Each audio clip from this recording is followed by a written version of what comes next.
Welcome to the Home and Away podcast. This is episode 16, right? I think so. And today, as you can see, we have a very special guest, hailing from Columbus, Ohio / Tallahassee, Florida. One of my guys, one of my closest friends, Jahvaughn Powell, aka JP. Jay, how you doing today, man? I'm doing good. I appreciate you guys having me. I've been dying to get on here, as you know. Hey, so where you at right now? I'm in Columbus. Just got back from Spain about a week ago. So, I'm still adjusting to being back in the States a little bit, but it's been good. You're not. I see. Okay, go ahead. You're not like Cobb. You don't stay on American time even when you're over in Spain. No, that's the problem. I do kind of stay on American time. I got to watch the games. I got to stay up for the primetime games. I'm waking up all late. But, when I get back over here, it's almost like the opposite. Like I'm on Spain time in the U.S. It's ridiculous. But, I adjust how I can. Hey, and so JP, I see you got your hat on, and you mentioned to me before you got on the pod, you said y'all always wear the hats. Goodness. You guys always wear the hats, so you're gonna have to break out yours. So I got my special one. I got a special one for you today, Jay. I got a special John for you today. Okay, now we talking. Everybody repping the Olympic Games.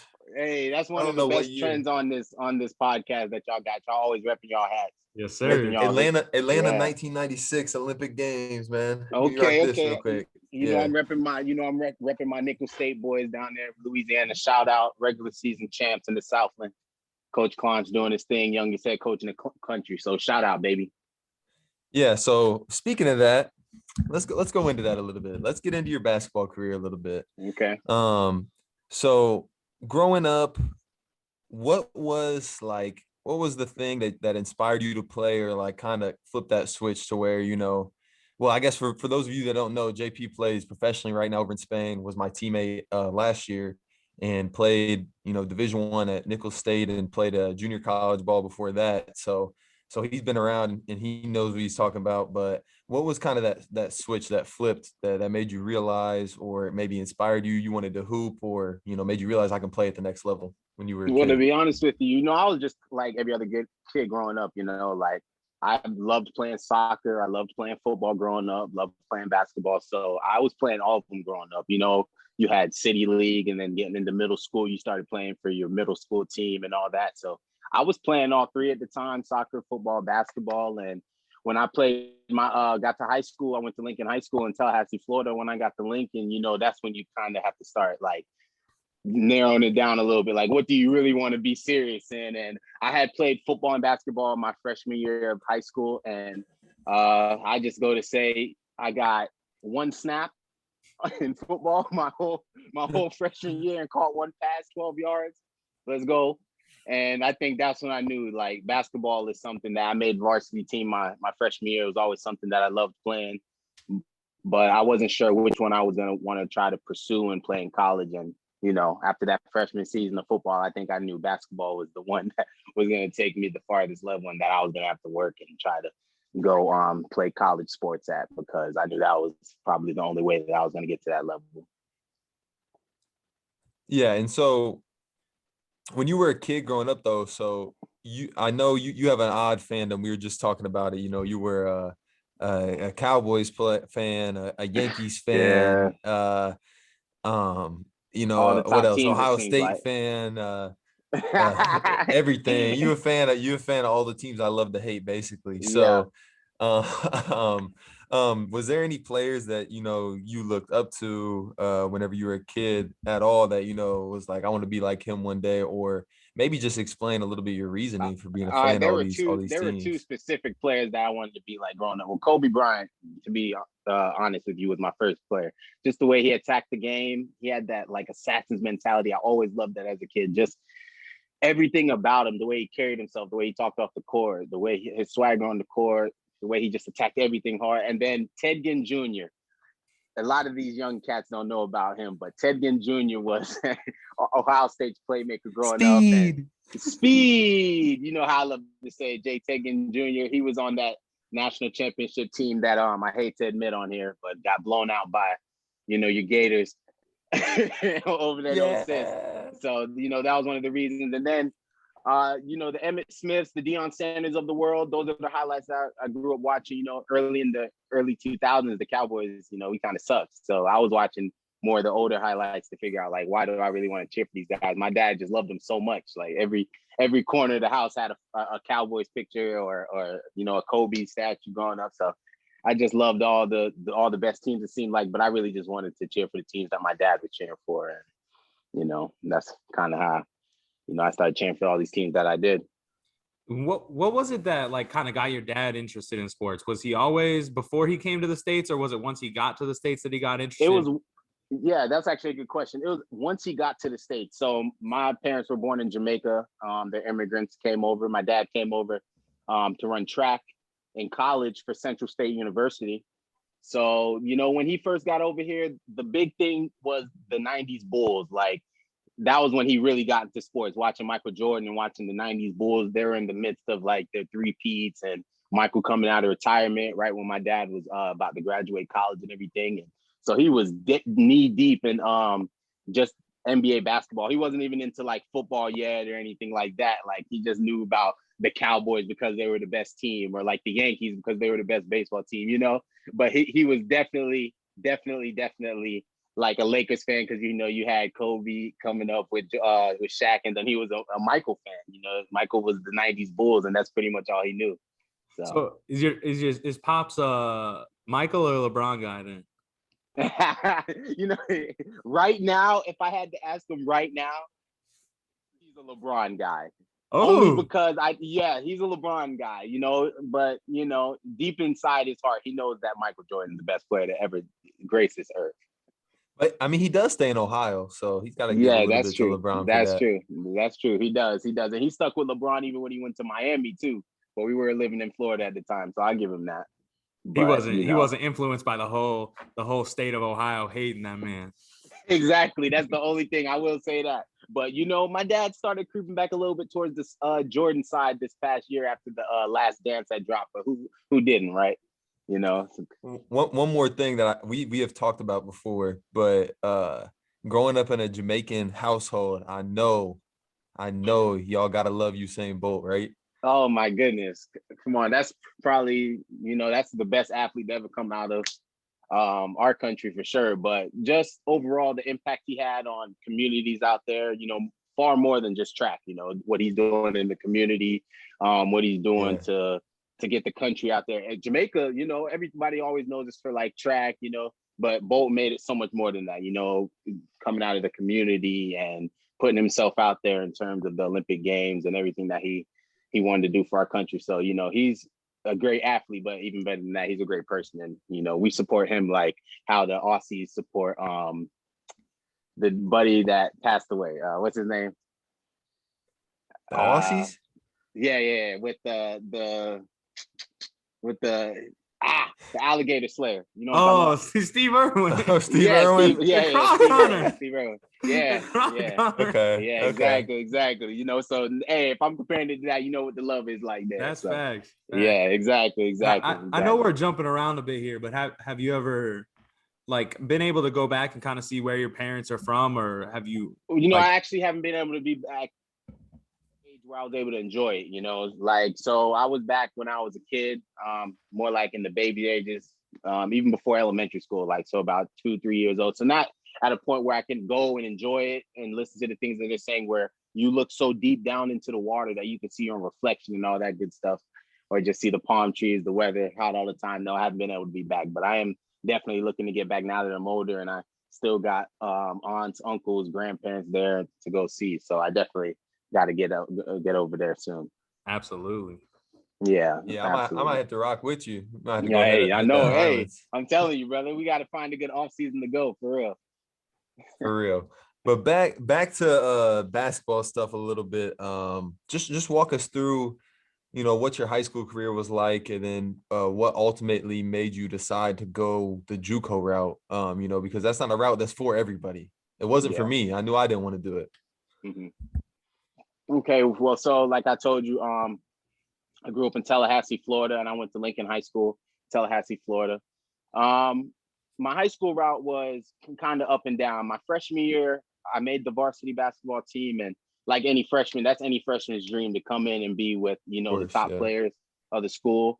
But I came in and I sat behind some talented guys. I sat behind a point guard that was all state, all district, absolute killer. Like I learned so much from him my freshman year, but I was learning from the bench, you know. And that took a hit on my ego, just saying, like, coming in as a freshman, you know, you're big shot, but you really don't know Yeah. yet. I took as much as I could trying to learn, but and then I also was sitting behind another talented guard that was playing a little bit of the 1 and the 2. So I was like really deep down there in the rotation a little bit. So I definitely watched more than I played my freshman year. And that led into my sophomore year where I improved a little bit, was getting a little bit more playing time, but, you know, was still going through the system where I had to wait my turn. And then I got those keys my junior year. And when that junior year came, I took the opportunity to really try to, you know, be the guy of the program and take over the keys. And that really led me to get to the next stage of my career. And that was to be the top guy. I was our leading scorer, leading assist guy, leading rebounder, leading a steals guy, leading everything. Yeah, leading rebounder. You wouldn't believe you was it. in the class? Yeah, and I got the stats to back it up. And then the only bad thing about it was we weren't winning. And anybody can attest to that. You know, when you're not winning in high school, you know, not a lot of people are going to look at you because, you know, unless you're just one of those super, super, super talented guys that are just out there, you know. But I was never the biggest guy out there, never the tallest guy out there. Might have been the fastest, Jay. But yeah, you might have.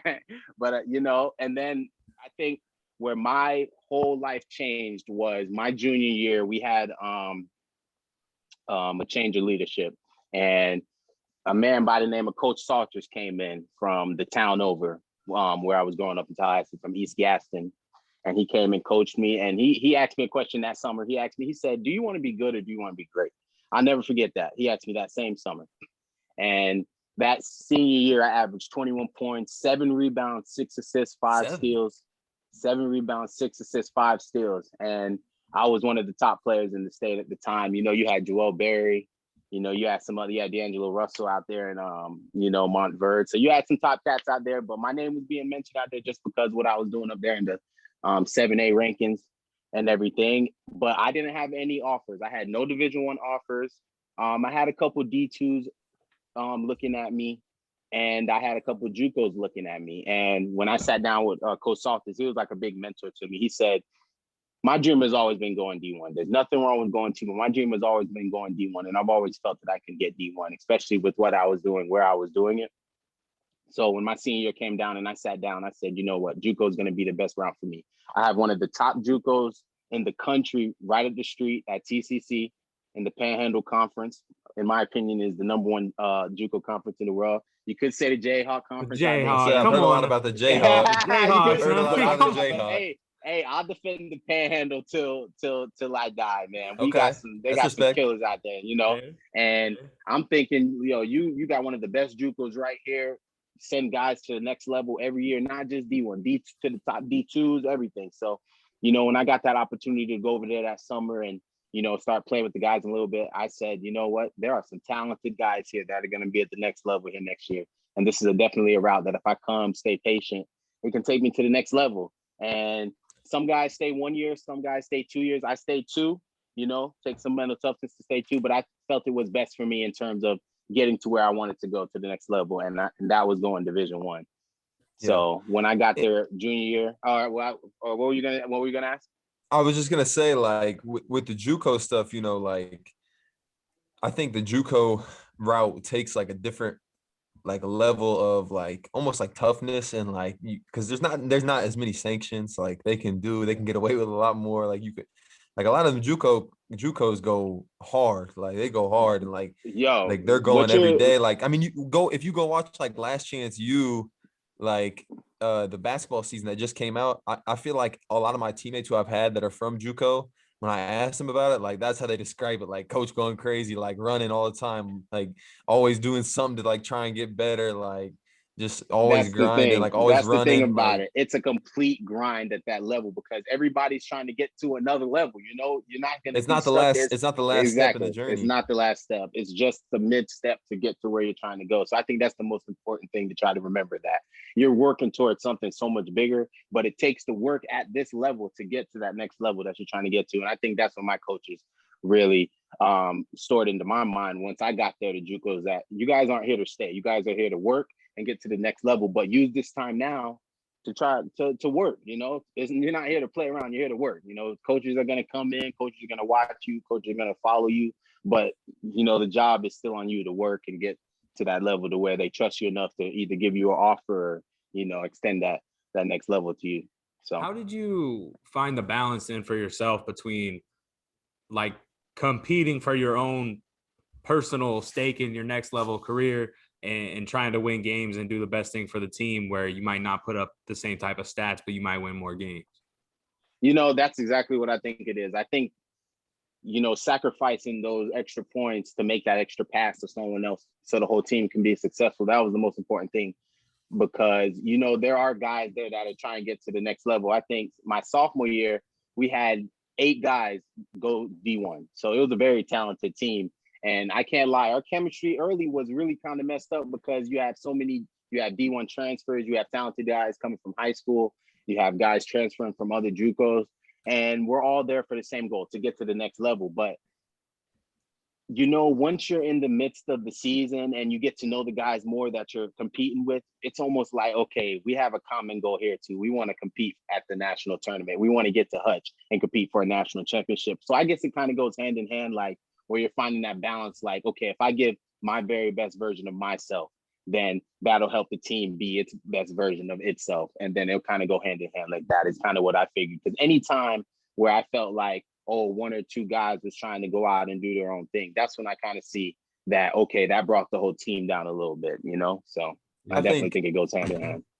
I think team success is always gonna bring in individual success as well, just naturally. I mean, like, I know a lot, we'll get into it later too more, but like whenever we played together last year, like obviously like third division Spain wasn't the last step for us. Like that's not where we want to be. So we were all, we all had aspirations to get to a higher level, but we knew that like if you win a lot of games at that level and like stuff like that, like they love to see it. So I felt like that team we had last year even was like, it was a lot of guys that wanted to move up, but at the same time, it was a lot of guys that just played together as a team because we all weren't satisfied with, where we were at the time. Like we were grateful for that opportunity, but I mean, I felt like it was almost like a JUCO stop or something, like you're trying to get yours, but at the same time, you're trying to like get to the next level, Exactly. And I tell guys all the time when I'm talking about last year's team, Jay, just for a second, like my rookie year coming in on that same team, like I was our leading scorer. I took a lot of shots and, I was able to generate a lot of wins for us to be like that main vocal point of the team. And then that second year, where I had played half a season with Spence and then you came over, that's where that unselfishness came in. I found like Spence is such a talented scorer. You're such a talented scorer. I was able to take that back seat a little bit, and be the third guy and be okay with being like, okay, these guys can really do what they need to do to put us in a position to be the win. Now it's just my job to generate, keep everything under control and, just kind of keep everything happy. And I think that's why we were able to generate so many wins because, everybody was starring in their role. Coaches say it all the time, be a star in your role. If you're a good shooter, be a good shooter. It's okay to work on other parts of your game, but star in your role, do what you do best, And I think that's one of the things why our team was so good last year because everybody starred in their role and accepted the role that was given to them. And you picked up 94. Hey, and I picked up 94. There you go. That's the JUCO in him right there. He a dog. I'm a dog. So what was that recruiting process like coming out of JUCO then? Because like you said, out of high school, you had no offers, had to go the JUCO route. Well, you had D2, I guess, some D2s interest and stuff, but you didn't really have anything. You had to go the JUCO route, and then you come out of JUCO and end up going to Nicholls State Division I, and you had a good career in Nicholls State. So what was the recruiting process like coming out of there and like almost having to go through the recruiting process twice? What was that like? Exactly that. I had to go through the recruiting process. So once you get to JUCO, it's like a whole new ball game. Like high school doesn't matter anymore. Once you get to that next level, it's all about what you're doing there. So my main focus was just to improve as a player, improve as a person, improve as a leader, and then prove to coaches that I can give them exactly what they wanted at the next level. So the recruiting process was, I would say it was very much harder than it was in high school because these coaches, when you're coming in out of JUCO, you more times than not, you have 2 years left. So you're coming in to play. You're not coming in to learn. You're not coming in to be behind anybody. Yep. You're coming in to be a vocal asset to that team, wherever you're coming at. So I had UT Martin, who was recruiting me. I had Drexel, Nickel State, and UT Martin was one of those teams that was ready to pull the trigger early on me, like late my freshman year, early into my sophomore year. And anytime you have offers going into your sophomore year out of freshman year as JUCO, you know, I wouldn't say you feel comfortable, but you have like a sense of confidence. Like, okay, yeah, like I'm at a point where I want to be. Like I see some interest coming in. And I had UT Martin that was recruiting me pretty heavy, an assistant coach over there. What ended up happening was that assistant coach that was at UT Martin recruiting me ended up taking the job at Nickel State and ended up recruiting me from Nickel State. And I had such a good relationship with him. Like UT Martin was my leader. It was UT Martin, Drexel, and then Nickel State was nowhere to be found my sophomore year. I had 2 schools really recruiting me. And then that coach from UT Martin went to Nickel State and started recruiting me from there. And I ended up getting close with that coaching staff my sophomore year. And when it was all said and done, I played in the Florida State tournament in Florida my sophomore year, where I'm talking about just coaches on coaches. Florida is one of the more bigger places to play JUCO ball in terms of the state tournament. So those mean a lot. You usually have like a lot of ranked teams, a lot of top teams in the country out of our state. So I went there. I ate the first game. Like I'm talking about 8, number 4 team in the country, East Florida State. You know, I got top players on my team. There's top players on that team. They're the number 1 team in the state, number 4 team in the country. I dropped 26 on their head, straight out of there. Nickel State drops the offer literally next day. Like, I need you here. And then Drexel was kind of on the edge. They were making a coaching change, but the coach said that he still wanted to, take a look at me. I had fit his mold that he was. But when I went on the visit between them and Drexel, and taking those 2 visits back-to-back weeks that summer, Nickel State was, one of those places where I was like, I can come here and succeed. It just fit my mold. I saw the dogs that were there. Yeah, I went there. I had a good relationship with Coach Aiken, who was coming over from UT Martin. He was the assistant there. I went on my visit. I fell in love with Coach Klonge, Coach Richie Riley, who was coming over from Clemson. We had some guys coming back, had some JUCO transfers. So it was everything. It was everything. What's up, Pop? Yeah. Caleb said, what's up? What up? The man, the myth, the legend, had to stop in on JP's. What Oh, up? yeah. He had to stop in on JP's. What's going on? Pod. He said, "What's going on?" Hold on, let me switch the speaker real quick so you can hear him. What's going on, Pop? Not much. How you guys doing? Well, we doing good, man. Yeah. Just having a little chat. Good. I don't know how you put Yeah. up with both of them at once. I have to. I've been dying for this opportunity, man. I always get them just one-on-one, so I needed both of them for one time. All right, I'll let you guys get back to business. I'm going to bed tonight. All right, man. Have a good one. Hi, Pop. Yeah. Love you, Pop. So yeah, man, that's pretty much my journey right there. But I'll tell you what, a lot of guys say I could change one thing, change another thing. I wouldn't change another thing, because it really has made me the dog I am today. Like, that adversity that you battled through, just having the guts to go JUCO, and then once you get there, to put the work in and trust that you can get to that next level and get recruited a second time, and have that faith that somebody's gonna put their trust in you. Mm-hmm. That takes another level of ball. So, I wouldn't change anything.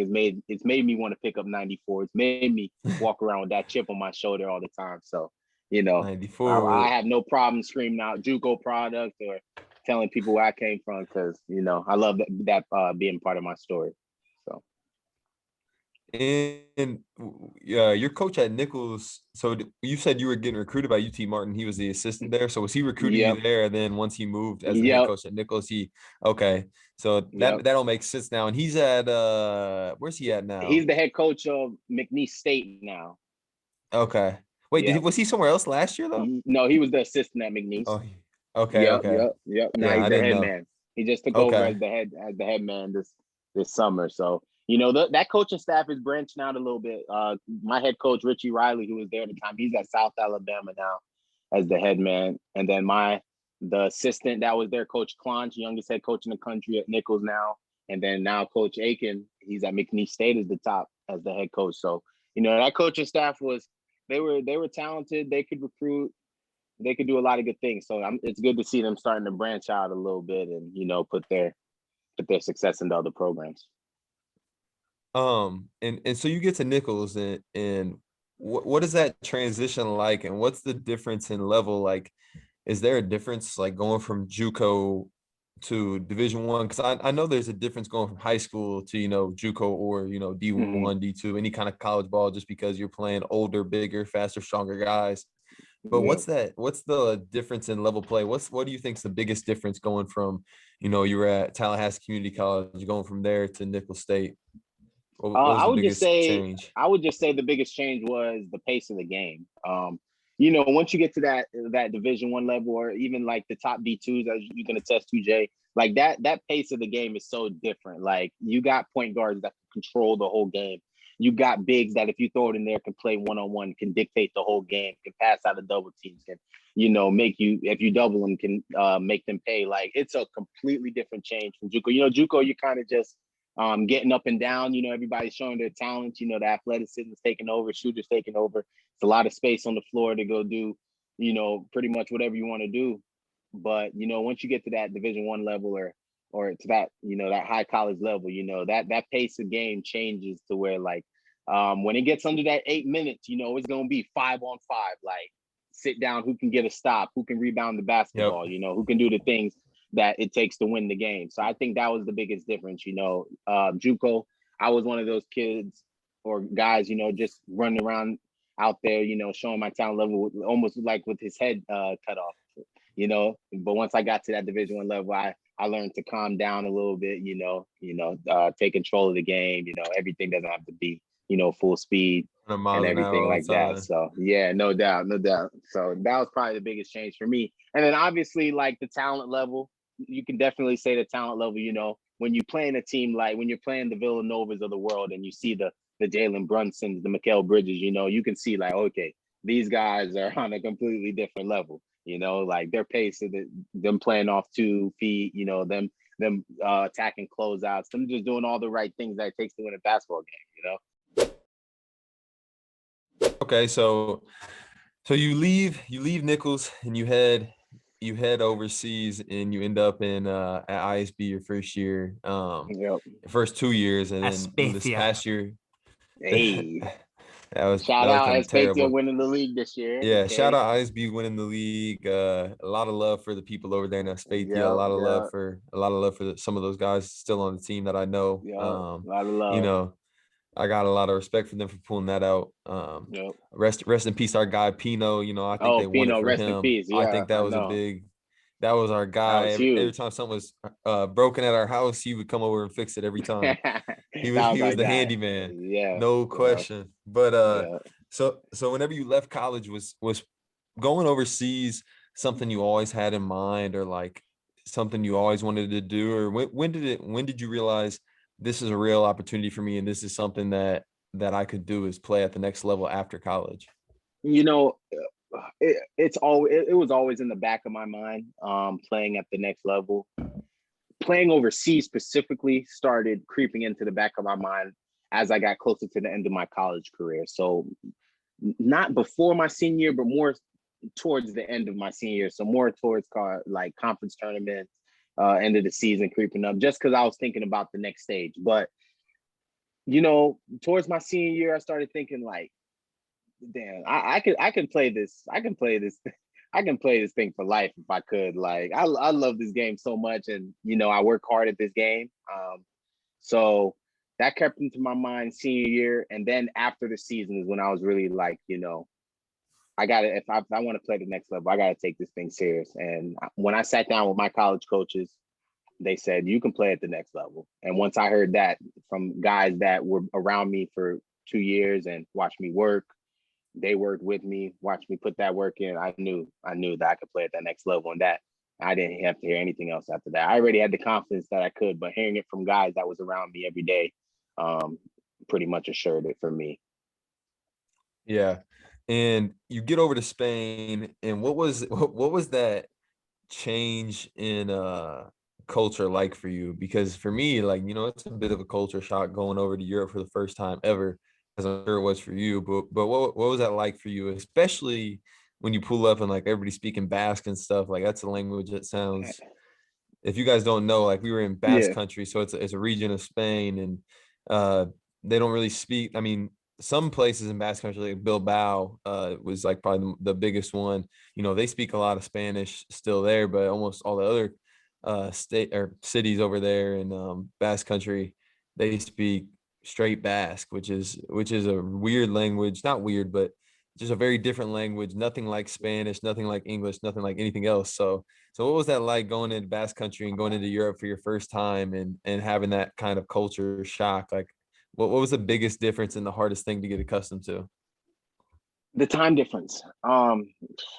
When I was over there, I'm telling you, man, I was staying up until 3, 4 a.m. for the first couple months. Like, of course, I was happy. I'm like, oh, I can stay up and watch the games. Like, next morning I'm not gonna have no trouble waking up. It was definitely the time difference. But in terms of the culture shock, it was definitely a shock. Like you said, everything was just so different in terms of the people, the language, where I was living, how they were living, times they were eating, times they were doing things. Everything was just, it was a definite culture shock. But the people made it so much easier. Like, if you know about the Spanish culture or the Basque culture, like those people are so close. It almost makes it like a family once you get out there. Like, Yeah. and it makes it easier. You're joining a team. Guys that you can call when you need anything, or go to if you need anything. So that definitely made it easier, being around those guys, and then playing basketball to ease my mind definitely made everything so much easier. Doing something that I loved made everything easier, and we had fans my rookie year, the first 2 years. So, we were able to, you watching everybody, cheer for me from a different country. Like, is this real? Like, those fans out there are so crazy. Where they can whistle, the way they can scream, the language, Yeah. it's crazy, So the experience was great. And, you know, playing basketball is really what made the culture shock fine, in a sense, because you're doing something you love. You got something out there to focus on and take your mind off everything else that's going on. So everything else kind of just flowed easily, like how I was gonna find food, or how I was gonna talk to this person or that person, in terms of the language barrier. And playing basketball just made it easier for me, man. Doing something I love, finding something to just put my all into, and just push it like that, man. And then everything came easy after that. Yeah, and I always think that the language barrier is what I tell people is the biggest difficulty, because the language barrier almost causes you to sometimes want to be just more introverted and just stay inside Yeah. more until maybe you get to know a few people that live in that city that you're in or whatever. Because if you feel like you can't go outside and like find your way, and if you do have some trouble, ask anybody. Like if you feel like you can't communicate with anybody, sometimes you don't even want to go outside and order food or try like a new restaurant or do something like that, because you're just too nervous to even Yeah. go attempt to speak their language or hope that one of them speaks English. Like Exactly. especially in Basque Country, not a ton of people spoke English. Like this year, whenever I was in Portugal, bro, almost everybody in Portugal spoke English. There was way more English speakers. They were a lot easier to Yeah. understand and things like that. But in Basque Yeah. Country, you got to at least know some Spanish to get by, because Hmm. that's their second language, even is Spanish. So most of them don't speak a third language in English. But so I feel like it made me more introverted and stuff going over there for the first No time. doubt. Until I got to know some people in town, and like Yeah. people come up to you, like the younger like 19-year-old like college kids that like be at the games and still be living there. And they Yeah. come up to you and like start being cool with you, and they're cool with your teammates that are like the young bucks, like the 20-year-old No doubt. teammates. What I And found out and is that, you know, to be honest with you, they're just as nervous trying to speak English to us as we are trying to speak Spanish or back to them, is what I nervous. So it's really like a that's 50 true. 50. It's like a two-way street a little bit, So I always just figure, like, okay, if we both kind of just calm down here and just talk slow, either whichever way we're going to do this, maybe we can get somewhere. So that's the key, though. You got to talk slow, because it can get out of control after that. So your first year, you guys were all right. You guys had a decent year. You had some good Yeah. pieces and stuff, and you brought on Hmm. Spence halfway through the season and everything. And then your second year was my rookie year, and I go join the team, and we make a pretty fun run. We win, the Copa, the mid-season championship over there and stuff like that. And I think we started off the season like 8 or 9-0. Just talk a little bit about that and how that run was, and maybe just like how it was to win the cup for them, because they won the cup again this year back to back. But I think that year was the first year they'd ever won the cup, and it's like a 50-year-old club or something like that. So Yeah. so it was pretty fun, and it was amazing, and the city treated us well. So talk a little bit about that and how that felt and what it meant to you to win that. Oh, it was amazing, man. Winning it and then winning it for the team that we did. Like you said, they had never won a cup before. And, going there my rookie year, all the ups and downs that we had, we finished about 500 that first year. But I really felt like we were turning the corner. At the end of the season, our coach told us, I feel like this team can play in the playoff. That's what he told us at the end of the season. We missed it by a couple games. But I truly felt like that at the end of my first year. Like, if we come back this second year, with the same pieces and maybe add a few guys, add a couple things, clean up a couple things, I really feel like this team can be special. So when we came back that second year, added a guy like Hugo who stars in his role, stuff like that. Bring back guys like Benny, bring back any Bond who had sat out the year before. I just felt like this year can be really special. And I was one of the guys to get there a little bit later, So when you came in, you already kind of had already been around the team a little bit. I already knew like more than half the team, so it just made everything easier. And then, having American teammates like you and Spence just made it all the better in the world. Two guys that, you get along with 24/7, made being on the court easier out there. And like you said, we all just wanted to see each other succeed, So it started at the beginning of the year. We won the preseason cup.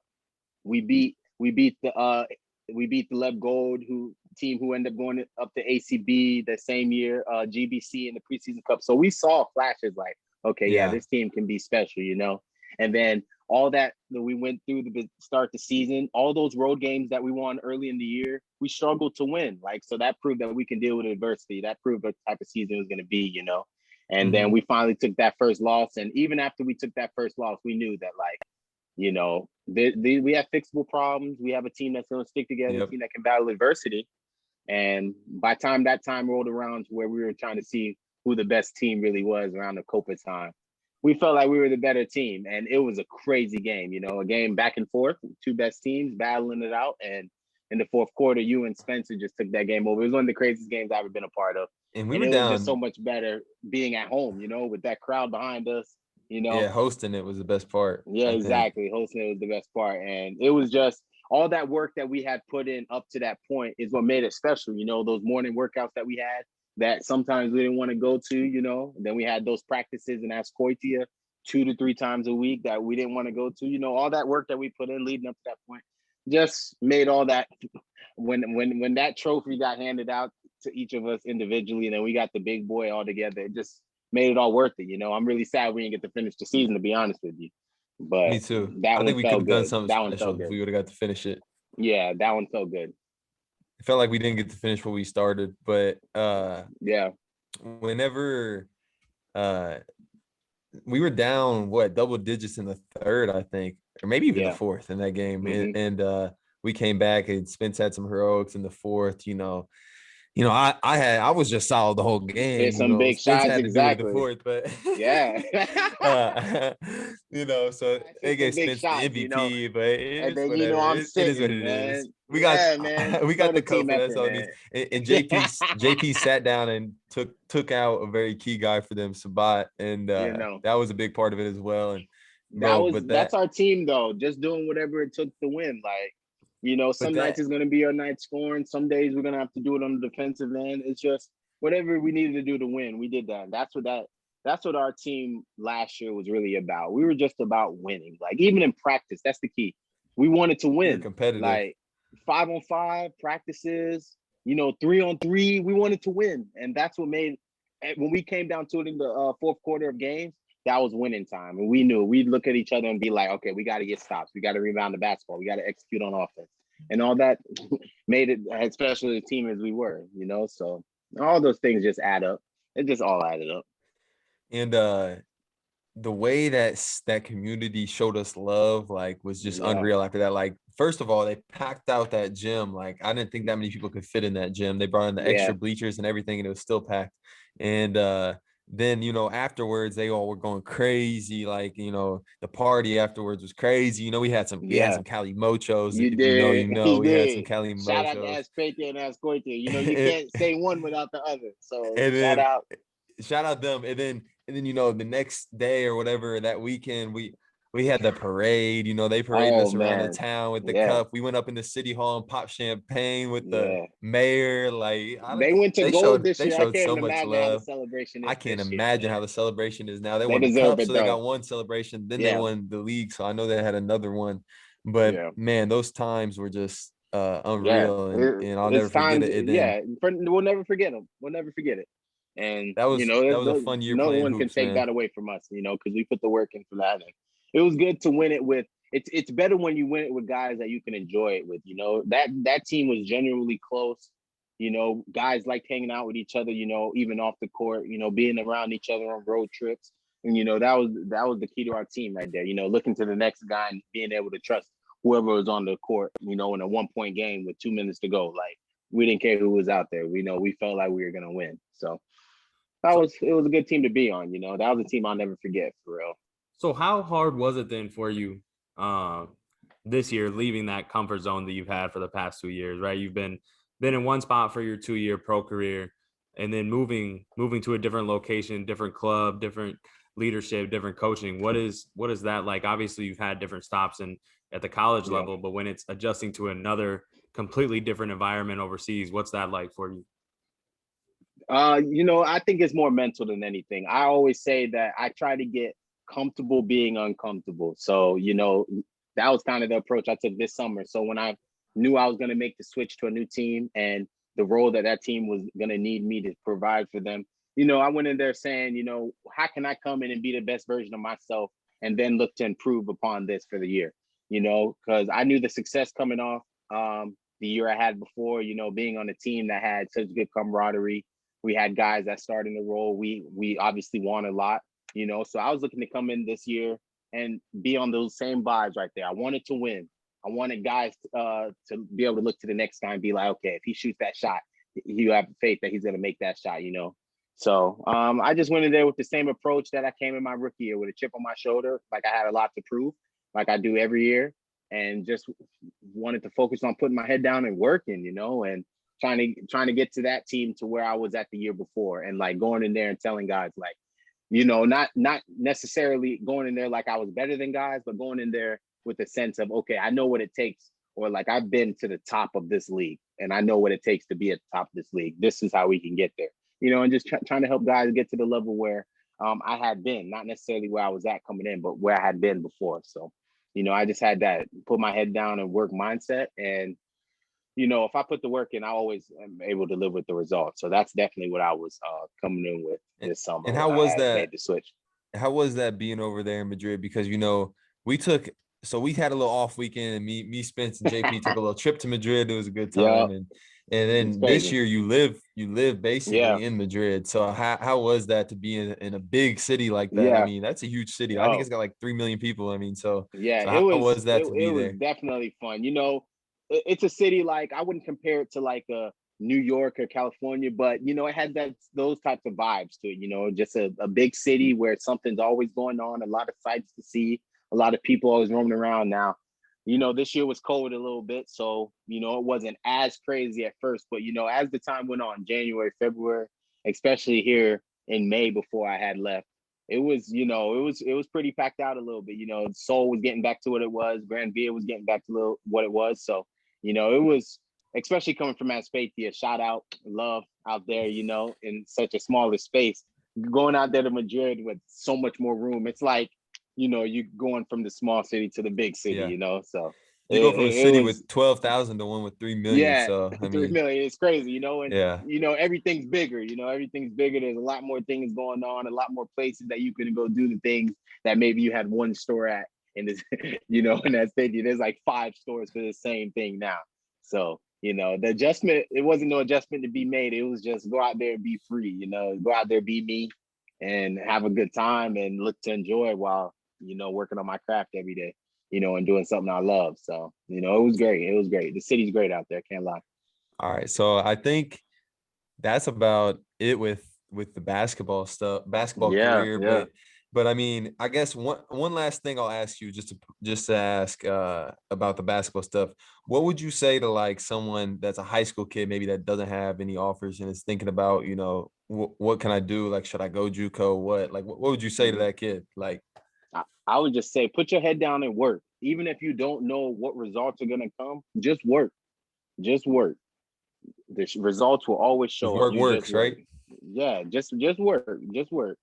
Just trust in yourself. If you believe that you can play at the next level, chances are you can play at the next level. But it takes you to believe it first. It takes you to believe it first. Yeah. Just put your head down, believe in work, yourself and live with before the anybody else results. will. Live with the results. Live with that. I the way I approach it is, I got a chip on my shoulder everywhere I go. I'm not the biggest. I'm not the fastest. I'm not the strongest. But I go in there every day trying to compete. Like whatever guy's in front of me, if Russell Westbrook's in front of me, I want to compete because I know he's gonna be coming at me. So I'm gonna be trying to be coming at him. And whatever the results are, I can live with those. But I know I played my hardest and tried my best. So I'm okay with that. And that's the same thing I'd give to a high school kid. Whoever's in front of you, look to kill him because chances are he's trying to kill you. So just go at it, work. Try to perfect your craft. And if you really love this shit, like you say you love this shit, then it should be no problem. No doubt. I like that, bro. But we're gonna get into some rapid fire questions now. I don't think it's really gonna have much to do with hoops. I don't know what Caleb's questions are, but I think we got about 3 each, and that's kind of how we're gonna wrap it up. So it'll be a little shorter, quicker answers. You can just, it'll be more of a straightforward question, not as many stories and explaining situations and everything like that. So Caleb, do you have your questions ready? Do you want to go first? Yeah, I can go first. All right, let's start it off, Caleb. All right. You ready, Jay? So I'm gonna go. First one, we're gonna dive into some culture first. If you have one, what would be your favorite traditional Jamaican dish that your parents might cook up for you? Oh, that's easy. I let my mom cook that curry chicken up for you. Okay, that's different. Yeah. It's nice. Yeah, Oof. It's different. It's different. My mom is a queen in the kitchen. Ma, shout out. And then so here's another food question. What's the best Spanish food dish that you've tried? What's your favorite? Ooh. Best Spanish dish that I've tried. Damn, there's a lot of them, dude. Okay. I love the tortillas.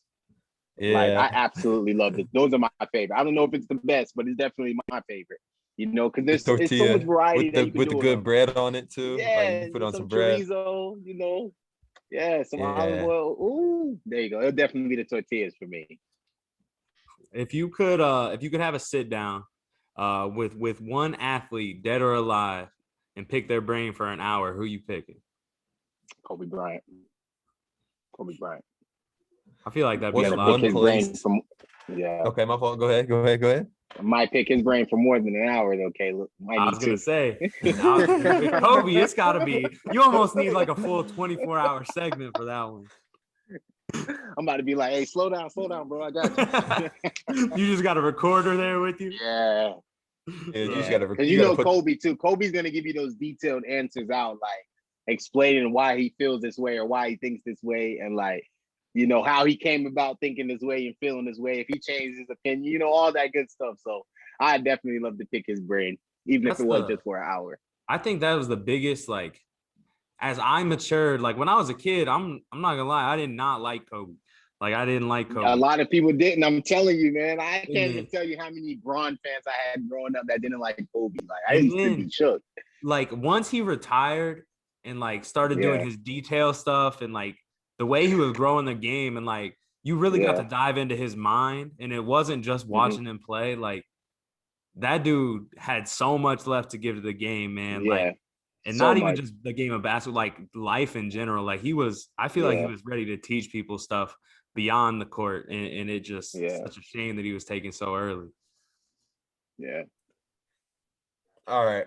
My next question is, what's one place in Europe you'd like to visit that you've never been to before? The Grand Canaries. Okay. Never I been, like but that. I would I love to heard go those too. heard those islands are crazy out there. Definitely the Grand Canaries. Caleb, what you got? If you had to pick one city in America that you had to live in the rest of your life, where are you going? Ooh. So this means I got the funds and everything too, right? You got the funds. I Yeah, got the this is setup. all inclusive. You get to live your life in this city. You know me, Jay. I'm gonna probably take my talents down there to Orlando, kick it in Orlando. You know, a city that's chill but got some party side to it. You know, somewhere I can kick up. I'm in my mid-20s. You know, I can go, or I could take myself to the West Coast and go. I could live in like a San Diego. You San know, Diego, the San I thought spot. you Diego. was about to live out there in Yeah. LA with your boy You know, LA Bell. is too. With your I boy know. I Bell. love you. Shout out Bell. Hey, shout out Bell, Calabasas High School. But it's too much going on out there, dog. Like, man, can I get some sleep? Like, San Diego's gonna allow you to have best of both worlds. You know. Pops always says that if he could live anywhere in the world, it would be San Diego. Always. There you go. Pop's a smart man, you know. And I've been too. It's beautiful out there. You know, a little bit of a calmer city, but it's California, so it got some shit to it. It get going a little Yeah. bit.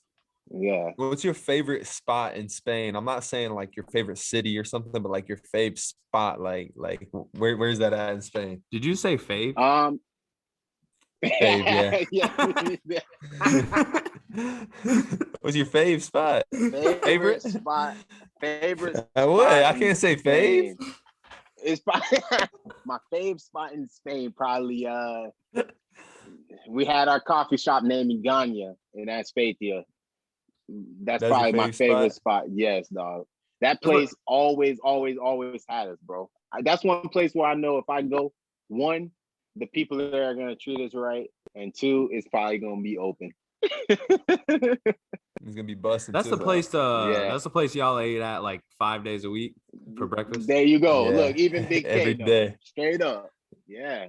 Hey, my fave spot I think in Spain was How's your fave, bro? cliffs. Damn. Cool. The cliffs, bro. That was Come on, was Caleb, different. what's he on, bro? That was a different I'm vibe over telling you. there, man. Yeah, that was you a sound different like vibe a out there. sorority girl right now. Bro, chill out A on me. little fave. Yeah, now Zumaya is a good choice. Great choice. I'm picking Igana, the home team. Get some tostadas, you know, some chocolate croissants if they got them. Leaving out of there like a king. Like a king. Yeah. You got anything else, Caleb, or is that all you got? I don't got anything, man. I was just kind of sitting back, listening to y'all reminisce. So y'all were the stars man, of the show here, man. Man, me and Jay been through a lot last year, man, and we got really close. So yeah. I'll have to have you it and happened all you quick, and Spence for together real. one time. Yeah, I have to have you and quick, Spence on for real. together once, for sure. Yeah, and the season even ended shortly. That just goes to show like how that bond formed so quickly, you know, and how guys, you know, really came together. But that was tough. I think that's the last question. If that season doesn't end early, do you guys move up to Lev Gold? Hey, man, you know I don't like woulda, coulda, shouldas, but hey, I'm gonna tell you straight up, yes, I think so because 3 teams are going up. We're definitely one of the top 3 teams. I'll tell you that straight up, you know, and we would have got our chance to show it, no doubt, down the stretch. We definitely had our chance to show it, but you know, we didn't get to finish it, so it is what it is. It is what it is. But you know, 2 trophies were handed out that year. We took both of them, so I'll go ahead and start with that. I'll mark it down as a dub. And just one quick thing about your North Dakota State boys, Big K. I saw y'all took the L. I'm sorry. This is not this year, dog. Not y'all win it every other year, but not this year, homie. Yeah, sorry. You know. 8 out of the last 9. I think it was time to take a year off. No Wentz and no Lance means no ship. Hey man, we're running FCS. last 3 quarterbacks coming through the program all got drafted. Hey, my Nichols boys, you hear that, man? He's selling out with his North Dakota State boys, so I need y'all to come through for me one time. Nichols State boys can't handle the cold up here. They're soft. Y'all playing in the dome, man. Yeah, I was saying they play inside. Yeah, ESPN was clowning North Dakota State. They were like, they're not used to the heat down here in Texas. Yeah. That's probably it for real. We're like, bro, they got a heater in the dome, G. They were like, they don't play on the road. It's hot in Texas right now. I was like, oh shit, you're not lying. It snowed about a week ago up here. Real talk though. My guy, we appreciate you coming on, man. We appreciate you giving us your time, and I had a good time, and I think Kaleb did too. Yes, so sir, absolutely. Hey, appreciate y'all having me, man, for sure.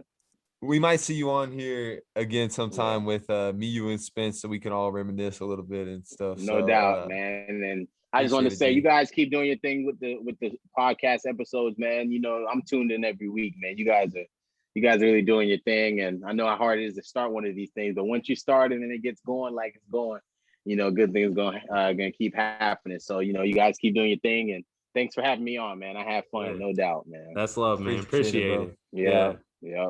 I never been on one of these, so shout out mom, shout out dad, you know, shout out Big John in Florida, shout out Big Bell in Cali. Spence, we gonna get you on here, but you was scroll. But still love, dog. Big Austin gonna get drafted soon, you know. So shout out to the boys, man. We're trying to get Austin on too, for sure. Oh yeah, definitely got to get Big Dog on. Y'all gotta get Big Dog on. Hey, but you know, Spence be like, I need to come on. Chill. You know how those Reeves boys be, man. You know, I love it though. Those the homies for sure. So man. Yep. Appreciate y'all having me on, man. Yes, all right, brothers. Appreciate it, bro. Y'all be cool. Yep. Later. Peace.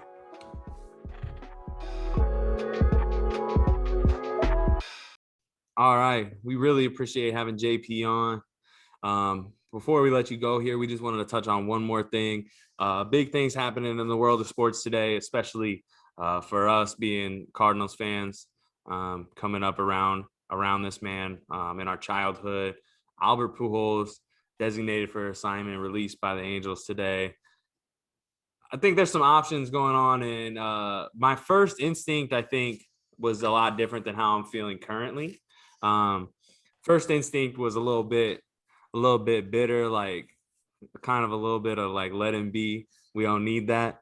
But the more I thought about it, like, you know, if I had to guess, and I'm Albert Pujols, like the money's great and everything, but I would assume there's got to be part of him that regrets leaving St. Louis, and a part of him that wants to finish things kind of the way it started and come back to the city of St. Louis. And I know he'd be welcomed with open arms. I'm someone who didn't like him once he left. Like I took it kind of personally. I mean, I've grown up some since then though. Like I understand that it's a business and he was out there trying to get his bread. So I'm never really gonna blame someone for that. And then you have people who talk about like the loyalty of like Stan Musials and guys like that. But the reality of the situation is like those guys weren't allowed to be free agents. Like it wasn't, they didn't have the options. They stayed with their team forever because it was the team's choice who they played for. I think overall at the end of the day, like him coming back, retiring as a Cardinal. Now, do I want to see him come play a bunch? No, I don't. He's not very good right now, to be honest. So like, I hope they don't sign him and have him come play, but to see him retire as a Cardinal would be ideal. And I saw, what did I see? I saw Brad Thompson.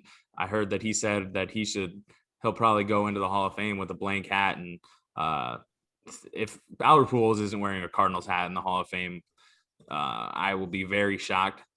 He is not a Hall of Famer outside of St. Louis. He did not play well enough to be a Hall of Famer outside of St. Louis. So in the Hall, his plaque hanging, it should be a Cardinals hat on there. And I think he would be well received by almost all Cardinals fans not named Tim Lawrence. So that's kind of where I stand. Cobb, where are you at? Yeah. Well, when I first saw it, I had already been over it. Like I was mad at him for leaving, when I was a kid, but I was never a huge Albert Pujols guy anyways. Like when I was a kid, honestly, like he was never my favorite. He was never my favorite player at one point in time. Like he never was. And but I mean, obviously, like I loved him just because he was the best player on my favorite team. Like for me, the Cardinals is the only team that like I've never not rooted for them, you know. Right. Like in NFL, like the Rams left. Like I don't really care for the Rams anymore. Like the NBA, I've never really had a set team because there's not really anyone close. But the Cardinals always been 30 minutes away. Always been, that team that I rooted for since the day I was born. So I got to respect the fact that he's probably the best player to ever play for the Cardinals. Like, and that's no cap. Like he's probably the best player to ever play for the Cardinals. And he's also one of the top 10 greatest players probably ever to play baseball. If you look at the stats and everything and the longevity. So I would love to see him, even if he just came back to finish out the season and retired at the end of the year. I think it would be dope. Like, imagine the Cardinals make the playoffs this year and he just comes in and like pinch hit, hits like a big hit, like RBI, walk off or something. Like, oh my God, like the nostalgia that would bring me into joy, like would just be unmatched. Like, so I would love to see it. And honestly, I think he could help the Cardinals a little bit. I mean, he's a better hitter than Matt Carpenter is right now. Like, let's Yeah. be honest. He can hit just as well as, if not better than Matt Carpenter. And we still play him. We still run him out there every other day. So I mean, what does it hurt? Um, I would love to see him back in the Cardinals for like at least this year, just to end it, retire. Maybe Wayno retires too.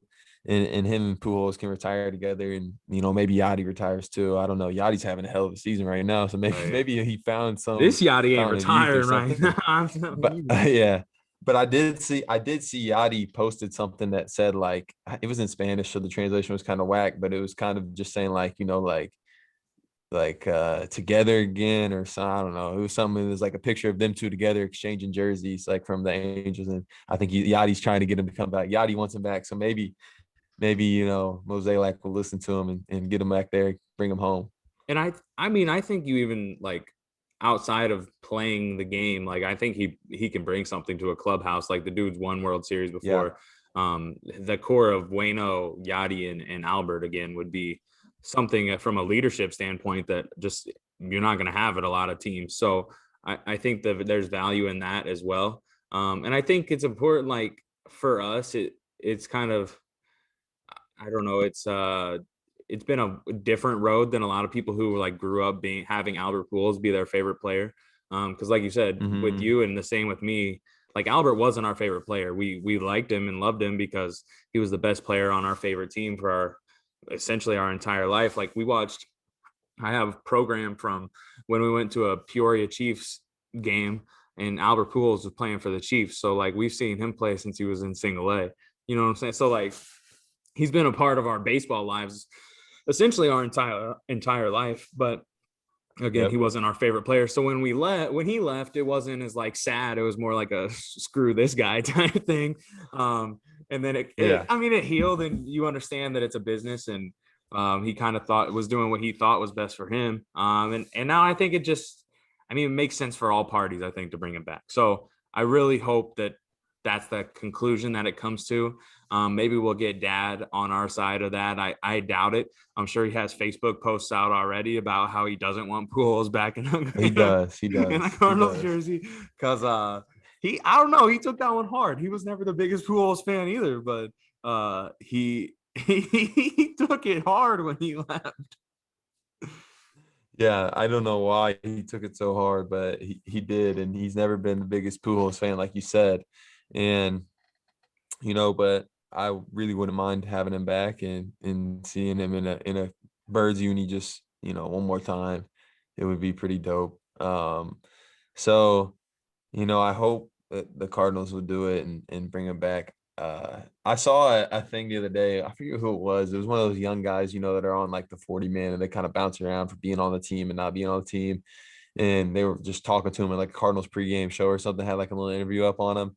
And they were talking about how he wore 0 on his jersey or something. And he was like, yeah, like I didn't know what number, like the number was already taken. So then I gave him number 5. And then I was like, oh shit, never mind. I can't have number 5 because that's Pujols. Like, so then like he's like, I tweaked, like I felt so disrespectful. Like that's what he means, like you can't even wear his number. It's gonna be retired as soon Oh, as he absolutely. retires. You know what I mean? Absolutely. So I so mean, I would love to see him come back and I doubt anyone ever wears 5, 4, or 50 again. Those are numbers that like Our Yeah. entire life, basically, to this point, as Cardinals fans, have been those three players. And then, like, you throw in, like, obviously they weren't with the Cardinals their entire career, but like you think of our childhood as Cardinals, it's literally Yachty, Pujols, Waino, Scott Rowland, and Jim Edmonds. Like that is our childhood of Cardinals. Yep. Chris Carpenter, sorry, he has to be included in there. Chris Carpenter, an absolute legend. But those 6 guys or whatever it is, it was our childhood of That's Cardinals a hell of a team players. too. Yeah, like, and That then was a hell of a squad. you think about that team, and then like it's no surprise that they won a World Series. But like thinking about it back They then, probably could have won a couple. right, exactly. But that's all we got, I think. yeah, You got anything else? So let's Mo, you did one thing right. You brought in Arenado. Let's do another right. Bring Pujols back. Not that you give a crap what any of us have to say, but make the fans happy. You know, they'll be on your side for a little bit longer. Stop being mad when you don't make any moves at the deadline, which, let's be honest, you ain't making no moves at the deadline. Facts. But that's all we got for you. Remember to like us, you know, on all of our socials, or follow us on all our socials. You know, like this video, share it if you get the chance, if you feel inclined to, if you enjoyed this episode. You know, we appreciate having JP come on, especially kind of late. You know, it's like almost 11 right now, so we appreciate him for that, and it's always fun to sit down with him. And we'll talk to you guys next week sometime. We're sorry for the schedule's been a little whack lately. It's just been tough trying to find times and get everything together. Ever since I've been home, I can't just edit it all at 4 a.m. and like release it the next day. Like, it's not as easy whenever I'm home. Like, there's more stuff to do, there's more people to see. So I'm finally starting the new job. We'll figure it out. So hopefully that settles in the schedule a little bit. So we'll settle it in. We're sorry for that, and we're still trying to at least give you one a week. You know, so we have been doing that. This will come out tomorrow, and had a good time talking with JP. Had a good time talking to you, Caleb. Yes, sir. Do the right thing, Mo. Peace. Peace.